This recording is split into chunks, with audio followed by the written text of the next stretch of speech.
ಈ ಬಾರಿ ಬಿಗ್ ಬಾಸ್ನಲ್ಲಿ ಕಳೆದ ಬಾರಿ ಅಂದರೆ ಇಷ್ಟೆಲ್ಲ ಸೀಸನ್ ಆಯ್ತಲ್ಲ, ಅಷ್ಟರಲ್ಲಿರುವಂತಹ ಯಾವ ಕಂಟೆಸ್ಟೆಂಟು ಮತ್ತೆ ಈ ಸಾರಿ ಇದ್ದಿದ್ರೆ ನಿಮಗೆ ಸಖತ್ ಇನ್ನೂ ಮಜಾ ಇರ್ತಿತ್ತು ಅಂತ ಒಂದು ಇಮ್ಯಾಜಿನ್ ಮಾಡ್ಕೊಳ್ಳೋದಾದರೆ ಯಾರನ್ನ ಇಷ್ಟಪಡ್ತೀರಿ ಅಂತ? ಅಣ್ಣ, ಎಲ್ಲ ವ್ಯಕ್ತಿಗಳು ಸ್ಪೆಷಲ್ ಅಲ್ಲಿ ನಿಮ್ಗೆ ಆರ್ಡಿನರಿನ ಆಯೋದೇ ಇಲ್ಲ. ಆರ್ಡಿನರಿ ಅಂತೂ ಒಂಚೂರು ಎಕ್ಸ್ಟ್ರಾ ಇದ್ರೇ ಆಯೋದು. ಆ ಟೈಮ್ಗೆ ಅವ್ರವ್ರು ಕರೆಕ್ಟಾಗಿ ಮಾಡಿದ್ದಾರೆ. ಈ ಟೈಮಲ್ಲಿ ಇಲ್ಲಿರೋರು ಎಲ್ಲರೂ ಎಕ್ಸ್ಟ್ರಾ ಆರ್ಡಿನರಿಗಳೇ ಅಣ್ಣ.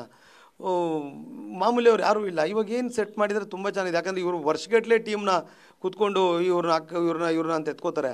ಕರೆಕ್ಟಾಗಿದೆ ಅಣ್ಣ, ಟೀಮ್ ಚೆನ್ನಾಗೇ ಇದೆ ಅಣ್ಣ. ಈಗ ಆಡ್ತಿರೋರಲ್ಲೂ ಎಲ್ಲರೂ ಚೆನ್ನಾಗಿದೆ. ಈಗ ಅಶ್ವಿನಿ ಮ್ಯಾಮ್ ಇಲ್ಲ ಅಂದರೆ ಒಂದು ಫ್ಲೇವರ್ ಹೋಗ್ಬಿಡುತ್ತೆ, ಗಿಲ್ಲಿ ಇಲ್ಲ ಅಂದರೆ ಒಂದು ಫ್ಲೇವರ್ ಹೋಗ್ಬಿಡುತ್ತೆ, ಧನು ಇಲ್ಲ ಅಂದರೆ ಒಂದು ಆಚೆ ಟಾಸ್ಕಿನ ಫ್ಲೇವರ್ ಹೋಗ್ಬಿಡುತ್ತೆ. ಕರೆಕ್ಟಾಗಿದೆ ಅಣ್ಣ. ಒಂದು ಬಿರಿಯಾನಿ ಮಾಡಬೇಕು ಅಂದರೆ ಎಷ್ಟು ಐಟಮ್ ಬೇಕೋ ಅದಷ್ಟು ಐಟಮ್ ಕರೆಕ್ಟಾಗಿದೆ. ಕರೆಕ್ಟಾಗಿ ಸೆಟ್ ಮಾಡಿದ್ದಾರೆ. ಫೈನಲಿ 50 ದಿನ ಜರ್ನಿ ಮುಗಿಸಿದಿರಿ. ಇಡೀ ಲೈಫಲ್ಲಿ ಒಂದು ತುಂಬ ಸ್ಪೆಷಲ್ ಜರ್ನಿ. ಏನು ಹೇಳ್ತೀರಿ? ನೀವು ಸಿನಿಮಾ ಮಾಡಿದ್ರಿ, ಅದ್ರ ಮುಖಾಂತರ ಪರಿಚಯ ಆಗುವಂಥದ್ದು ಒಂದು ರೀತಿ ಇತ್ತು, ಬಟ್ ಈಗ ಬಿಗ್ ಬಾಸ್ ಮುಖಾಂತರ ಬೇರೆ ರೀತಿಯಲ್ಲೇ ಪರಿಚಯ ಆಗಿದೆ. ಸೊ ಏನಂತೀರಿ? ಖಂಡಿತ ಅಣ್ಣ. ಅಂದರೆ ಬಿಗ್ ಬಾಸ್ ಮೂಲಕ ಈಗ ನಾನು ಮುಂಚೆಗಿಂತ ನನ್ನ ಪ್ರಕಾರ ಒಂದು 100ರಷ್ಟು ಜಾಸ್ತಿ ಗೊತ್ತಿರ್ತೀನಿ ಅನ್ಸುತ್ತಣ್ಣ. ಒಂದಷ್ಟು ಜನ ಯಾರೋ ಕಾಕ್ರೋಚ್ ಅಲ್ವಾ, ಇವ್ರು ಕಾಕ್ರೋಚ್ ಅಲ್ವಾ ಅಂತ ಅನ್ಕೊಳ್ಳೋರು, ಮಿಕ್ದವ್ರಿಗೆ ಇವ್ರು ಕಾಕ್ರೋಚ್ ಅಂತ ಅನ್ಸೋದು. ಇವತ್ತೆಲ್ರಿಗೂ ಕಾಕ್ರೋಚ್ ಅಂತ ಅನ್ಸೋ ಅಷ್ಟು ಗೊತ್ತಾಗಿದೆ ಅಣ್ಣ. ನಂಗೆ ಅದು ತುಂಬ ಖುಷಿ ಇದೆ. ತುಂಬ ಥ್ಯಾಂಕ್ಸ್ ಅಣ್ಣ ಕಲರ್ಸ್ ಚಾನಲ್ಗೆ, ಎಂಟೈರ್ ಬಿಗ್ ಬಾಸ್ ಟೀಮ್ಗೆ, ಪ್ರಕಾಶ್ ಸರ್ಗೆ. ನಂಗೆ ತುಂಬ ಖುಷಿ ಇದೆ ಅಣ್ಣ. ಹೌದು, ಬಿಗ್ ಬಾಸ್ ತುಂಬ ದೊಡ್ಡ ಹೆಸರು ತಂದ್ಕೊಡೋ ಅಂತ. ಈಗ ನನಗೂ ಮಲ್ಲಮ್ಮ ಅವ್ರು ಗೊತ್ತಿರಲಿಲ್ಲ ಅಣ್ಣ. ಆ ಥರದ್ದೊಂದು ಇಬ್ಬರು ಅವ್ರು ಗೊತ್ತಿರಲಿಲ್ಲ ಅಣ್ಣ. ಆದರೆ ಇವತ್ತು ಮಲ್ಲಮ್ಮ ಅವರು ಎಂಟೈರ್ ಕರ್ನಾಟಕ ಗೊತ್ತು. ನಾನು ಯಾವಾಗೂ ಹೇಳ್ತಿದ್ದೆ, ಅಮ್ಮ ನೀವು ಹೋಗಿ ಎಲೆಕ್ಷನ್ ನಿಂತ್ಕೊಬಿಡಿ, ನೀವು ಎಮ್ ಎಲ್ ಎ ಆಯ್ತೀರಾ ಅಂತ.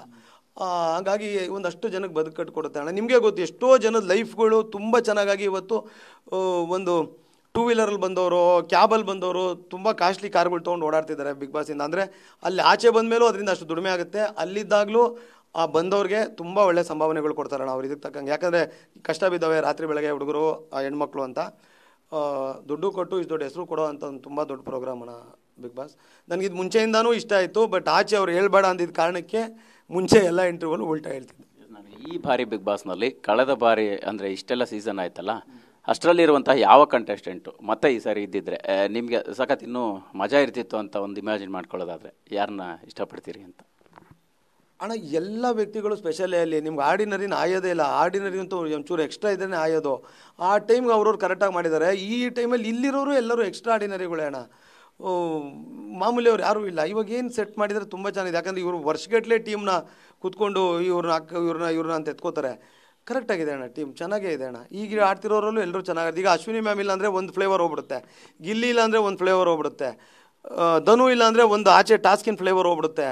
ಕರೆಕ್ಟಾಗಿದೆ ಅಣ್ಣ. ಒಂದು ಬಿರಿಯಾನಿ ಮಾಡಬೇಕು ಅಂದರೆ ಎಷ್ಟು ಐಟಮ್ ಬೇಕೋ ಅದಷ್ಟು ಐಟಮ್ ಕರೆಕ್ಟಾಗಿದೆ. ಕರೆಕ್ಟಾಗಿ ಸೆಟ್ ಮಾಡಿದ್ದಾರೆ. ಫೈನಲಿ 50 ದಿನ ಜರ್ನಿ ಮುಗಿಸಿದಿರಿ. ಇಡೀ ಲೈಫಲ್ಲಿ ಒಂದು ತುಂಬ ಸ್ಪೆಷಲ್ ಜರ್ನಿ. ಏನು ಹೇಳ್ತೀರಿ? ನೀವು ಸಿನಿಮಾ ಮಾಡಿದ್ರಿ, ಅದ್ರ ಮುಖಾಂತರ ಪರಿಚಯ ಆಗುವಂಥದ್ದು ಒಂದು ರೀತಿ ಇತ್ತು, ಬಟ್ ಈಗ ಬಿಗ್ ಬಾಸ್ ಮುಖಾಂತರ ಬೇರೆ ರೀತಿಯಲ್ಲೇ ಪರಿಚಯ ಆಗಿದೆ. ಸೊ ಏನಂತೀರಿ?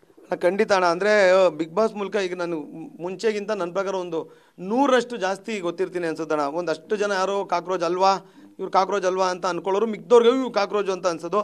ಇವತ್ತೆಲ್ರಿಗೂ ಕಾಕ್ರೋಚ್ ಅಂತ ಅನ್ಸೋ ಅಷ್ಟು ಗೊತ್ತಾಗಿದೆ ಅಣ್ಣ. ನಂಗೆ ಅದು ತುಂಬ ಖುಷಿ ಇದೆ. ತುಂಬ ಥ್ಯಾಂಕ್ಸ್ ಅಣ್ಣ ಕಲರ್ಸ್ ಚಾನಲ್ಗೆ, ಎಂಟೈರ್ ಬಿಗ್ ಬಾಸ್ ಟೀಮ್ಗೆ, ಪ್ರಕಾಶ್ ಸರ್ಗೆ. ನಂಗೆ ತುಂಬ ಖುಷಿ ಇದೆ ಅಣ್ಣ. ಹೌದು, ಬಿಗ್ ಬಾಸ್ ತುಂಬ ದೊಡ್ಡ ಹೆಸರು ತಂದ್ಕೊಡೋ ಅಂತ. ಈಗ ನನಗೂ ಮಲ್ಲಮ್ಮ ಅವ್ರು ಗೊತ್ತಿರಲಿಲ್ಲ ಅಣ್ಣ.